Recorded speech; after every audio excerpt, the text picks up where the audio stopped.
Hey everyone, welcome back and happy Tuesday. All right, guys, so tonight we have Anchor Watch because we have Below Deck Down Under back Captain Jason, Aisha, and a whole new cast. So Jason and Josh will be covering that tonight. Now, in the meantime, this is something that we did not predict.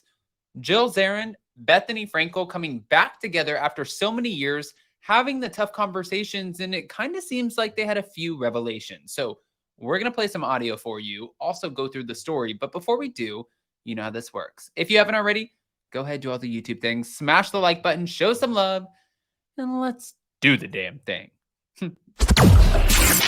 It's time for all your binge-worthy pop culture news. Welcome to Up and Adam. All right, guys, so this one is one that I didn't see this coming. I'm not going to lie. Bethenny and Jill have known each other for a long time, and there's been a huge disconnect. We know this, right? Well, we're about to get into it. Look how old this is. It's wild.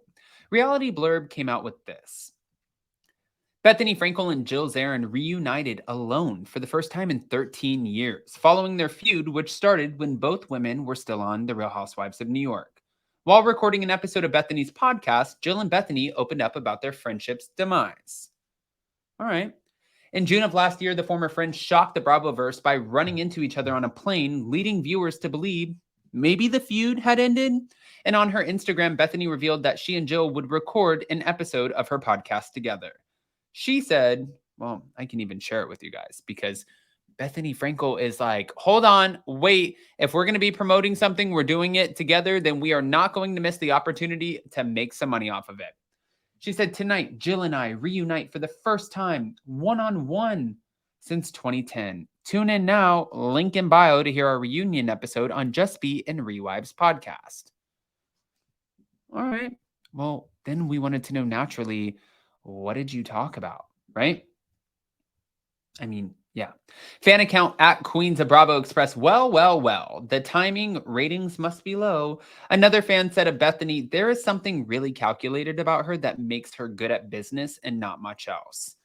This is why I don't like Bethenny, said a third user. She claims I am so over the world and the toxicity at the Watch What Happens Live appearance and the drama surrounding it, but this girl is using it to further her brand. On Bethenny, her RHWY's podcast, Jill shared what led to their friendship's demise. The reason I was mad at you was because I was hurt that I was losing you and I was being left out of everything. Wow. I remember when you got invited for a free trip and I wanted not to come for the free trip, but to be with you. I felt I lost you and I couldn't really say that. I was hurt by the things that you had said.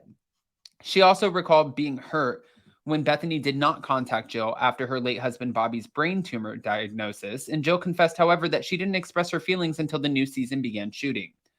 The point is, I definitely made mistakes, and I wanted to be there for you when you got pregnant and all of that stuff, but you just didn't let me back in. Bethenny explained that she didn't reconcile because she believed Jill would share their private messages later. A few years down the road, Bethenny attended Bobby's funeral while cameras filmed the women, kind of in a touching conversation. In the podcast, however, Jill claimed Bethenny filmed it without letting Jill know beforehand. And this is why they stopped being friends. Wait, what? I know, that's exactly what you're thinking. I'm going to play you the clip so you can sort of form an opinion on this. This one is wild. Hold on. No. Okay, let me tell you what happened, okay? Okay.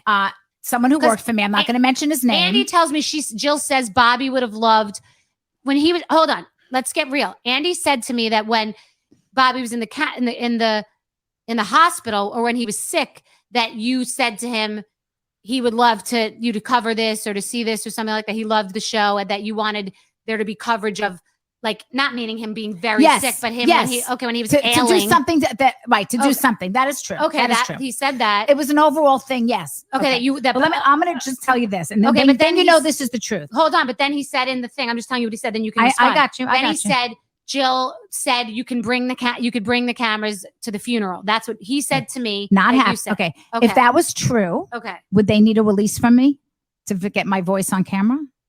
No, I know, and I've heard you say this Would before. they need a release from me? Yeah, yes. Do they have one? I don't know. I will tell you, they do not. Because Barry Bernstein also says the same story Andy said. And I had dinner with Barry, and you know what Barry said to me? What? I know the truth. When I asked her, I said, you know, they don't have a release on me. She goes, I know. I said, so why did they do it? And you know what she said to me? They counted on you not suing.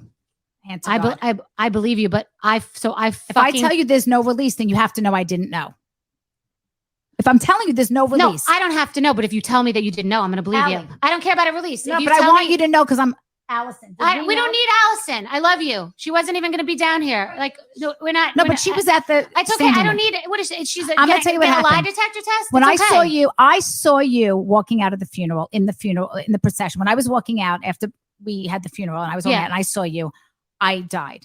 I had no idea you were there. Jesus Christ, that's brutal for me. Like, hold on. Let me tell you what happened because I saw you. My heart dropped. I couldn't believe you were there, and you looked drop dead with this black hat and this black suit, and I was so happy. And I said, "Oh my God!" I didn't know you were in Aspen. I knew nothing, right? You were there, and I was so happy. Okay, then I come downstairs, and someone who works for me, I'm gonna say who, or actually he didn't work for me then, but he was a friend, says to me, "Bethenny wants to talk to you before she leaves," and he grabs me, and I walk over. Who does this? Somebody that works with the crew. A friend, a friend of mine who used to work for me, and now he's a friend. Doesn't matter. I'm telling you the truth, and I've got okay. So my sister was with me. My psychic Jen was there. Allie was with me, and he was with me, and he says, Bethenny wants to talk to you before she leaves, and I was so happy that you were there, and I came over. Now, I did see cameras. There was TMZ. I had no idea. No, I didn't know who the cameras were. Oh. I wasn't on a mic. You were on a mic. I didn't know that.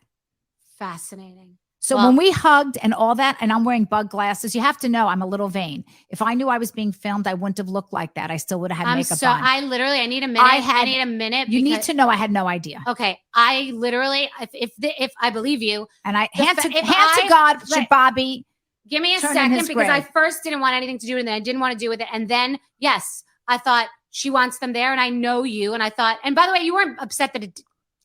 I didn't sue them because I wasn't upset with the way they handled it. I'm going to get to how I really feel about that, and it's going to be fairly explosive, and it's going to be a fairly big statement in a second because I got to process that. Because if I were home, I'd be like on a couch thinking, I had no idea. No, because what you're saying is I fucking ambushed a funeral for reality television. Well, that's what Bethenny.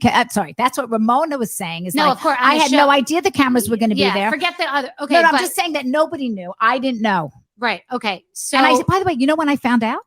When it aired, when the commercial started in January, and I saw myself and you on every single fucking commercial for the entire season was me and you making up. Disgusting. And I had no idea. It's disgusting. I love you. I don't need Al. I love you. Stop. Okay. You need to know that. Hand to God. Stop with Allie. You're alone and with me, and that's it. Okay. So, because I'm going to lose my train of thought. So that's disgusting. It was disgusting, Bethenny. Okay, that's disgusting. That's literally the most disgusting thing I've ever heard. Now, just know that I don't know if I would have gone to the funeral if we weren't shooting. I don't know. I don't know what I was going to do. Fair enough. Only because it was a spectacle and it would have been a thing. And fair enough. I don't know. Wow. This is definitely a must listen. They give me anxiety. Listening to the two of them together, I cannot keep up. But the fact that you waited 10 plus years to have this conversation and figure this out. So now all fingers point to Bravo? Guys, comment below. Let us know what you think. And more importantly, before you go, again, don't forget that we are linking in the comment section of this video, Anchor Watch. Join us tonight, Jason and Josh. Below Deck Down Under is back, and you better believe we're going to talk about it. It's all going on tonight at 11 p.m. Eastern. I love you guys. Comment below. Let us know what you think. Bye.